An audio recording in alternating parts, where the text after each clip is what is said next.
ఒక వ్యక్తి పైన ఉన్నటువంటి పూర్తి భూమి యొక్క వివరాలు తెలుసుకోవడం ఎలా?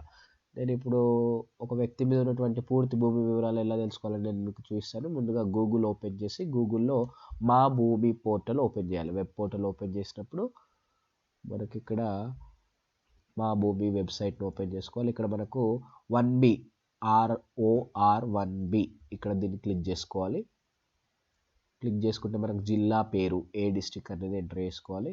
మండలం పేరు, దాని తర్వాత గ్రామం పేరు, దాని తర్వాత సర్వే నెంబర్ ఇవ్వాల్సి ఉంటుంది. సర్వే నెంబర్ కానీ, ఖాతా నెంబర్ కానీ, ఆధార్ నెంబర్ కానీ, పట్టాదారు పేరు కానీ ఏదో ఒకటి మనం ఇక్కడ ప్రొవైడ్ చేయాల్సి ఉంటుంది. నేను ఖాతా నెంబర్, ఈ ఖాతా నెంబర్ అనేది మన పాస్ పుస్తకం మీద ఉంటుంది. ఖాతా నెంబర్ ఎంటర్ చేసిన తర్వాత క్లిక్ చేసినట్టయితే మన పేరు మీద ఉన్నటువంటి ఒక వ్యక్తి పేరు మీద ఉన్నటువంటి పూర్తి డీటెయిల్స్ మనకి ఇక్కడ రావడం జరుగుతుంది. దానిపైన క్లిక్ చేస్తే ఆ వ్యక్తి పేరు మీద ఉన్నటువంటి పూర్తి భూమి వివరాలు అనేది మనకు తెలుస్తుంది. దాన్ని మనం ప్రింట్ కూడా తీసుకోవచ్చు.